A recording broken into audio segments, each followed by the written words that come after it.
Hey, what's up? Welcome to episode 59 of the Undiscovered Games video podcast, where we take a look at the lesser-known board games of the world and share those with you. Today, we're going back to the year 2004 with a very snowy game. This one is called Himalaya. This is one of our favorite games to play in January or February when it's cold outside. We've had this game forever. I want to say around 10 years now, and every time it starts to get wintry outside, Himalaya is on the table. It's just like a tradition for us, and we've had quite a winter here in the United States, and I managed to get some really cool photos and videos with the snowy backdrop, so I'll let those run as I give you the introduction here.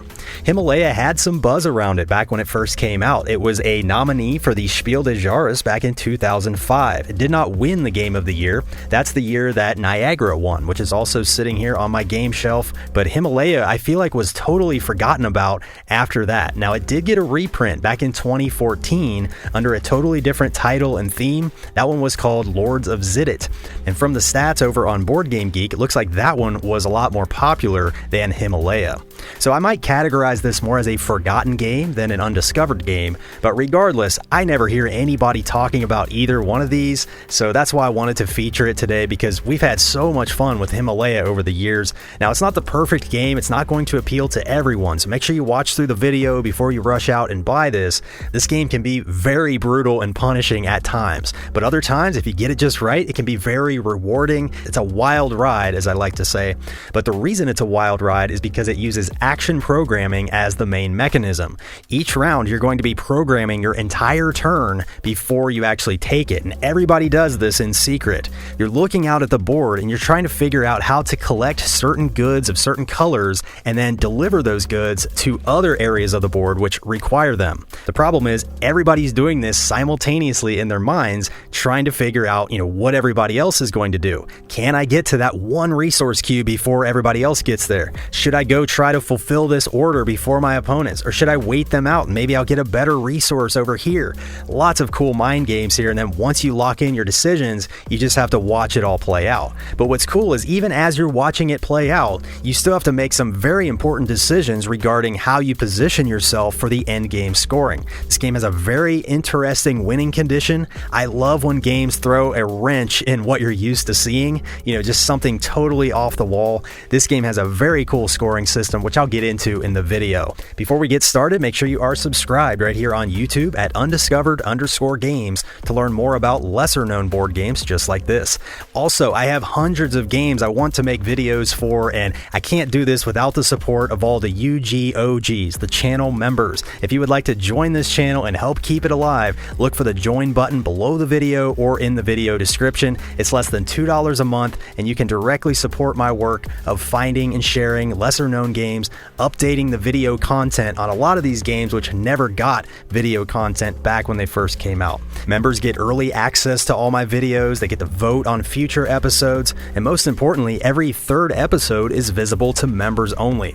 So for less than the cost of a board game, you can support this channel for an entire year and help keep it alive and get access to some fun little perks. So thank you to all the UGOGs, and thank you to all of my loyal subscribers for sticking with me through this journey to discover the undiscovered games. So let me give you an overview of how to play the game, and then I'll come back with my rating and review.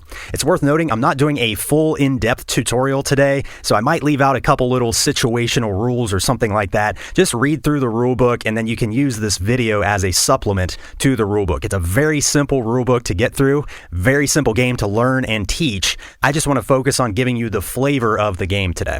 The first thing to understand is the layout of the game board. As you can see, we have all these little pathways connected to villages. So the pathways come in three types. You have dirt, stone, and ice. As you can see, they intersect at these little points here, which are called villages. Also, each village can be a level 1, a level 2, or a level 3. And that's noted by these little stones at the intersection. So here, this is a level 1. There's only one stone. Whereas this is a level 2, and this is a level 3. You can also tell the difference because of the building type. So level 1 is called a house. It looks like this. Level 2 is called a temple. It looks like this. And level 3 is called a monastery. It looks like this. You'll also notice that each village has a number associated with it, numbered 1 through 20. This just corresponds to this die that we're going to roll when we populate the board with goods or orders. More on that in a moment. So that's the board layout. Now let me go over your end game winning condition, because this is the trickiest thing to understand. This is probably the most unique part of this entire game, is how to win. And once you understand how to win, everything else is a piece of cake. The game lasts 12 rounds, and those are tracked here at the bottom of the game board. Every round works exactly the same way, except rounds 4, 8, and 12, we do a little thing called inventory, which I'll cover in a moment. After round 12, we do a final scoring, and this is called the final countdown. So you can pretend that song is playing right now, because I don't have the rights to play it. But anyway, this is how you determine who won the game. Now, the final countdown is different for 3 or 4 players. 3 players, it's super easy. So let's look at the 4-player game, because that's my preferred player count for Himalaya. Throughout the game, players are going to be earning influence across 3 areas. You earn religious, political, and economic influence. So at the end of a 4-player game, you have to do this elimination round, which is called the final countdown. First, you compare everyone's religious influence. Whoever had the least religious influence is eliminated from the game. Then you'll have 3 players left. Those 3 players compare their political influence. Whoever has the least political influence is eliminated from the game. Finally, you go to the last 2 players remaining. Of those 2 players, whoever has the most economic influence wins the game. So it's super interesting, because you have to have just enough religious influence to make it past that first elimination round. Then you have to have just enough political influence to make it past the second elimination round. And then if you're left standing in those final 2, you have to have the most economic influence just between those 2 players.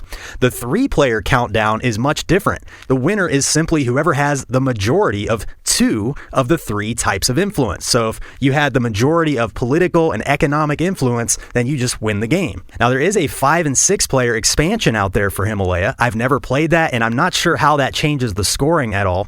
So if you've ever played this with 5 or 6 players, definitely comment below and let me know if the scoring changes or anything like that. I also know that the re-implementation, which is called Lords of Xidit, plays up to 5 players. So I'm not sure how the scoring is different in that game versus Himalaya. So any insight you can offer as to, how those games are the same or different, drop that all in the comments. I'd love to read about it.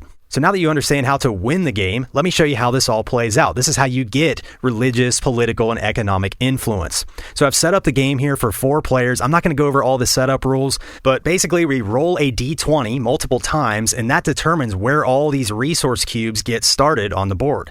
It also determines where these circular order tokens go. These order tokens show you which types of resource cubes this village is looking for. For example, this one here wants 1 white, 1 orange, and 1 yellow good, whereas this one wants 2 orange goods, etc., etc. I'll explain what this number means here in a minute. Everybody takes all their little miniatures in their player color, and these miniatures are really cute, by the way. I don't typically like plastic miniatures. I always prefer wooden bits, but these really work in this game. They're not oversized, so they just look really charming when they're out on the board. They're really detailed, and I will say, this little caravan guy, these horns are very pointy, so be careful with these. I've actually drawn blood. I've cut myself on this before, so very sharp horns on these things.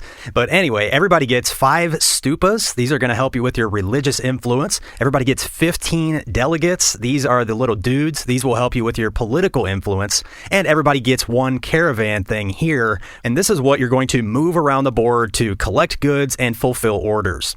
After the board is all set up with cubes and orders, each player takes turns and chooses where they want to start their caravan. You just have to choose a village where nobody else is. So when you start the game, it might look something like this. So now you're ready for round 1, and all the rounds function the same way. You start out by programming all your actions in secret. So everybody has these 6 action discs here, and these are just going to be used to determine what you do on your turn. So you're going to lay these out in front of you, left to right. Again, keep this behind your player screen so nobody can see what you're doing.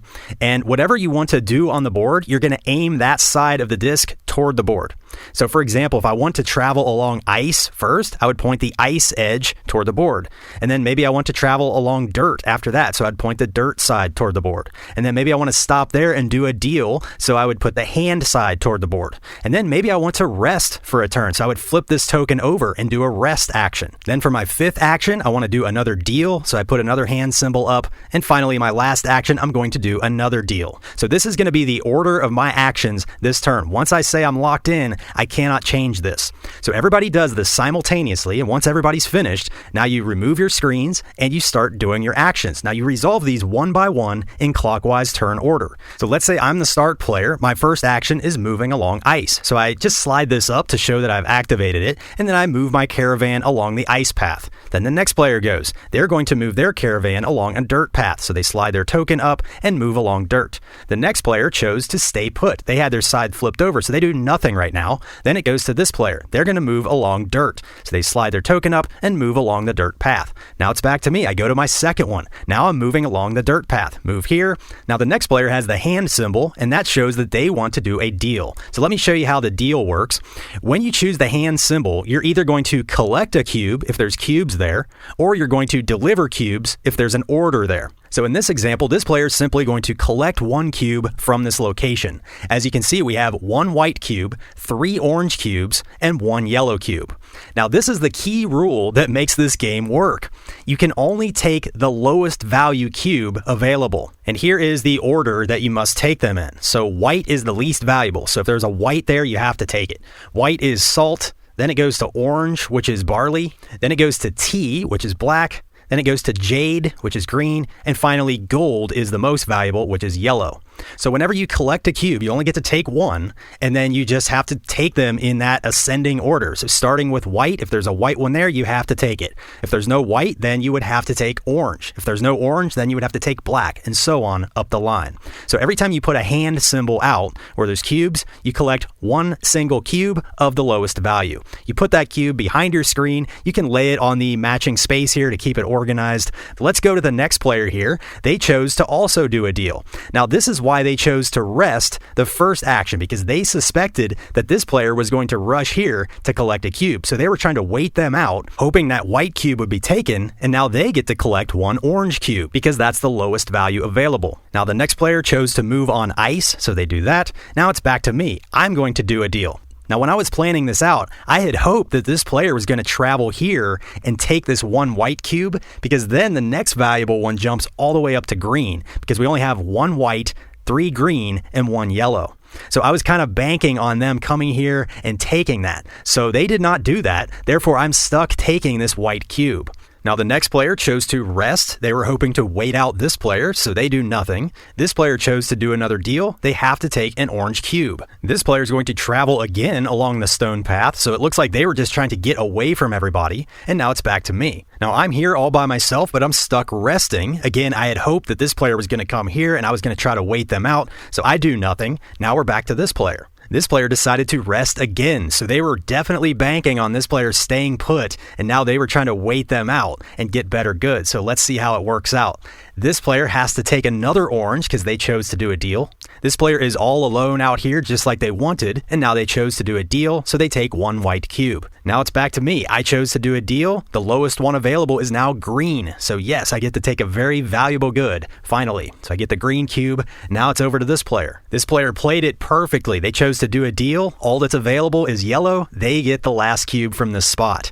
Now this player is out of luck. They chose to do a deal, but there is no cube left to take, so that's a wasted action. Ouch. Player 4 does another deal, and the lowest available is black. So now they take a black cube. Now it's back to me. Again, I was hoping another player would be here taking some of these cubes, but since they didn't, I am stuck taking the green cube. Now it goes to this player. They're moving along the dirt path to get closer to these cubes over here.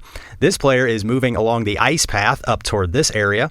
And the last player is moving on the dirt path. And now they are by this order, which they will be qualified to fulfill next round of the game. So they're set up pretty good. And I'll talk about fulfilling orders in my next example. But first, you have to do a little maintenance here. So at this point, you have to check the board and make sure there are 5 villages with cubes and 5 villages with orders. If any of that stuff is missing, you have to repopulate the board. And you do this just like you did during setup. You roll the d20 and you fill the goods first and then the orders. So in our example, this village got completely emptied out of goods. So we have 1 village that's missing goods. Again, you have to have 5 villages with goods.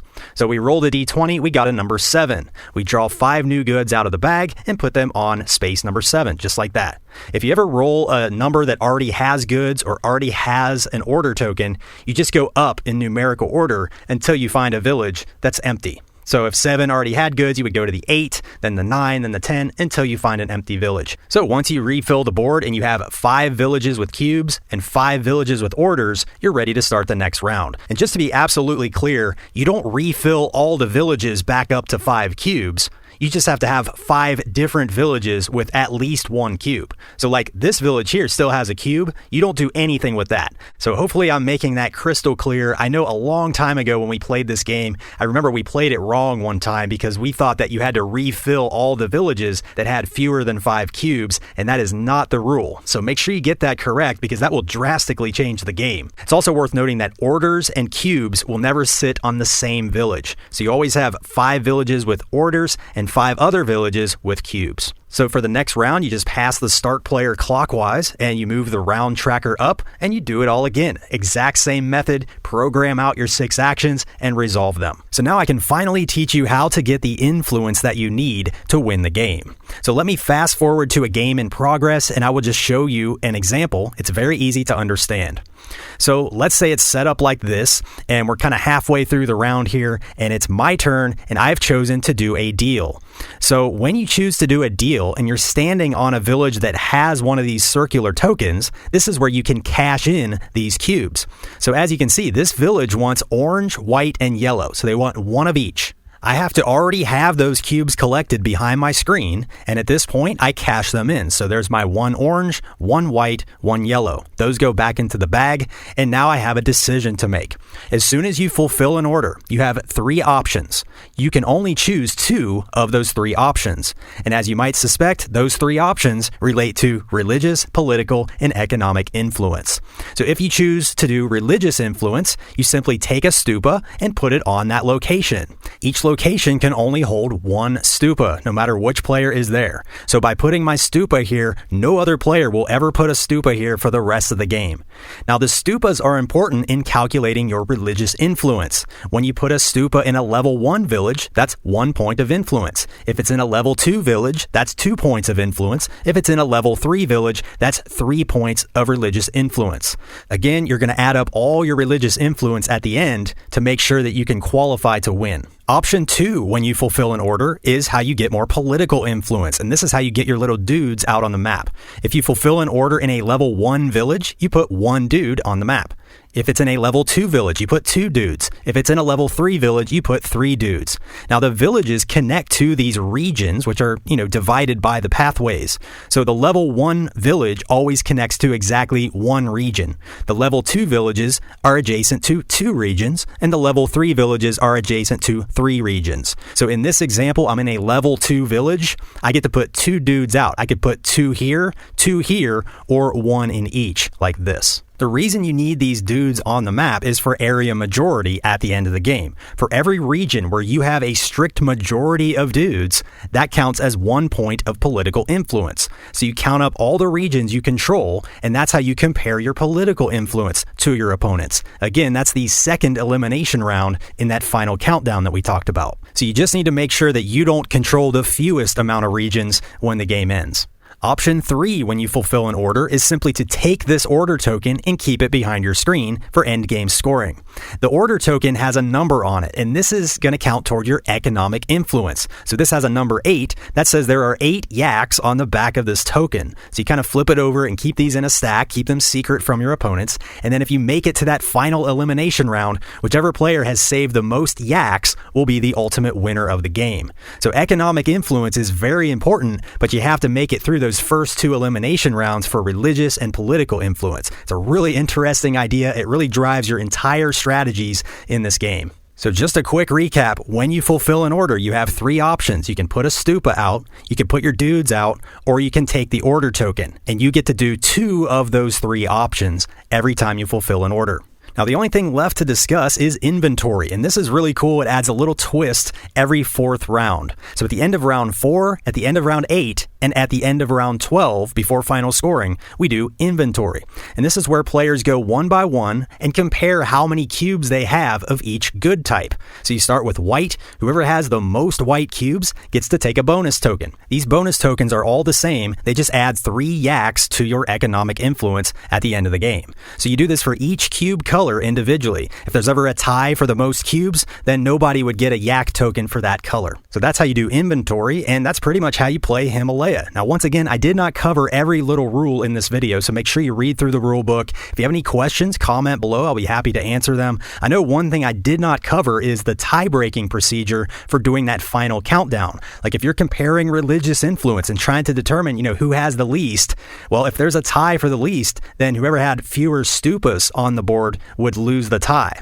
And then it's like if there's still a tie, then between those players, whoever has fewer yaks would, lose the tie, and so on. So there's this whole tie-breaking procedure for every step of the elimination round that you have to get in your head. So really study that, get that ingrained in your head before you teach this game, and then when you teach it, make sure you hammer home the winning condition and all the potential tiebreakers that happen. And then one other thing I did not discuss in the video is the advanced rules. There's a couple other things you can do to change up the game that add a little more chaos and a couple extra phases. I've never played with the advanced variant. I've never felt the need to. The game is chaotic enough and fun enough as it is. But if you've ever played with those extra rules, let me know in the comments, how does that change the game? I'd love to read about it. So let's get into my rating and review of Himalaya. So the first thing I want to tackle is obviously this game has lots of luck, unpredictability, chaos, things that are just totally out of your control, a lot of guessing, but that's what makes the game fun. So you have to know that going in. You're not going to be able to develop the perfect strategy, but I'm telling you, when you can plan out your turn and make it hit just right, where, you get the one yellow cube that's left on the space, or, you wait out your opponent just right and then force them to not take a cube, or maybe you beat them to fulfill an order before they can get there.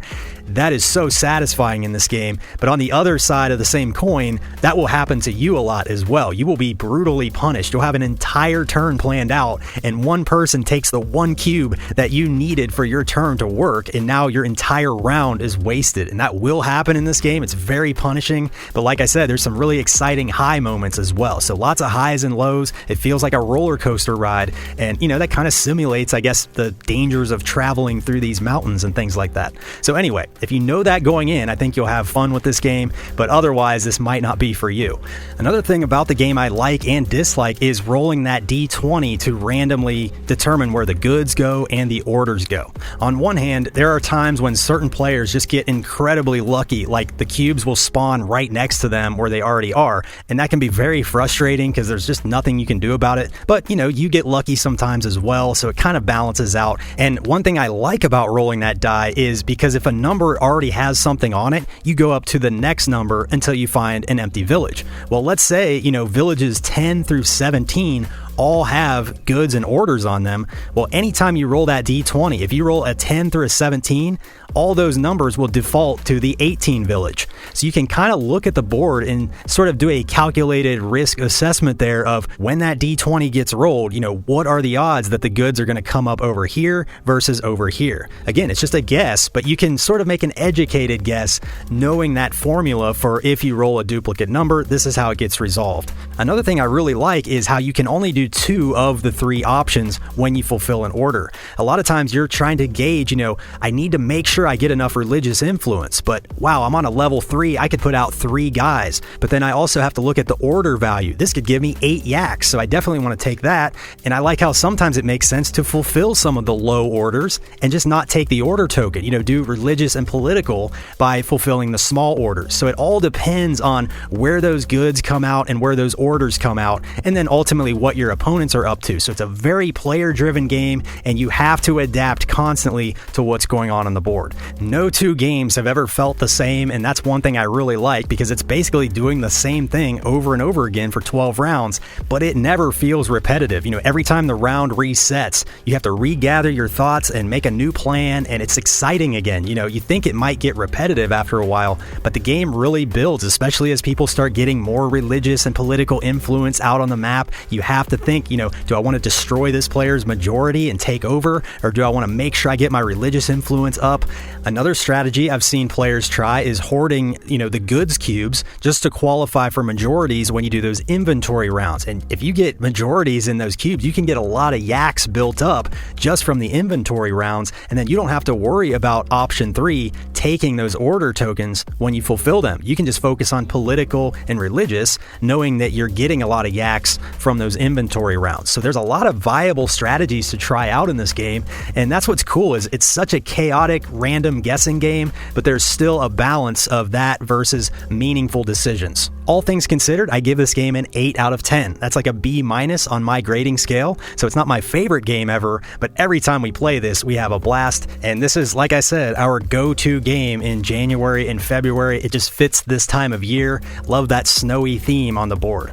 Now, I will say I would not recommend spending a ton of money on this game. You'll have to decide for yourself, if this is one you want to check out, but I remember back when we bought this, Lords of Xidit was still kind of the fresh new thing, and there were a lot of secondhand copies of Himalaya floating around, so I don't think I paid more than $20 or $25 for this, but now it looks like Lords of Xidit is much easier to find than Himalaya, and that one might appeal to you. I don't know the differences, so if you know the differences, let me know in the comments below. I know personally the aesthetics of the Himalaya version definitely appeal to me. I love the way this looks on the table. It's simple, it's effective. It's maybe not the best quality game board, but the little plastic figures are really cool. The player screens are kind of fiddly. I had to cut some slits for them to stay upright, so you might have some issues there, but those are just some personal tastes and things you'll have to decide for yourself. The last thing I want to comment on is the player count and the game length. I think the game length is perfect here. I mean, it plays in about 60 minutes or so. It doesn't run long. However, it does have the potential to run long if you play with players that suffer from analysis paralysis. So I think a key selling point when you're sort of pitching this game to someone is to say, don't take this game too seriously. Don't get caught up in every possible scenario. And if everybody kind of buys into that mindset that you're just here to have fun, it's not a perfect science, then people won't bog down each round by planning out their turns. Very minimal analysis paralysis if you don't take the game too seriously. So I think that's an important point when you're sort of pitching this game to a new group or, teaching it to somebody for the first time, because if a player's sitting there trying to analyze every possible scenario, that will make the game drag, and then it's just no fun. Finally, I do think the player count is quite limiting here. I hate to say it, but I will only play this at 4 players. Now again, I've never tried with the 5 and 6 player expansion, but playing this at 3 players is not nearly as fun. This is all about getting in each other's way and sort of blocking each other's plans. That's what makes this exciting and fun, and when there's only 3 players out on the board, it's just way too open and there's not enough of those exciting moments. Plus, at 4 players, that's the only way you can experience the final countdown. So that's Himalaya, and that's all I have to say about it. Okay. That's so stupid.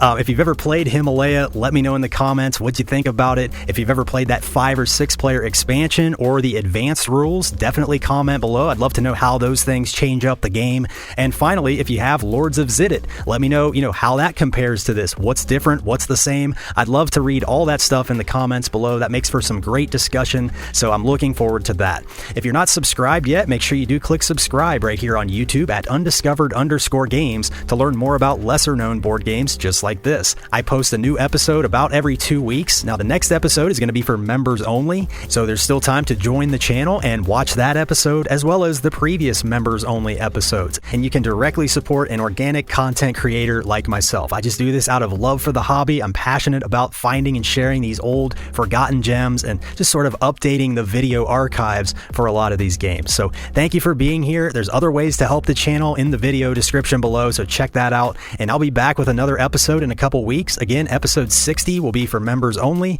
and the rest of you, I'll see you on episode 61 a couple weeks after that. Happy gaming, everybody. We'll see you on the next one.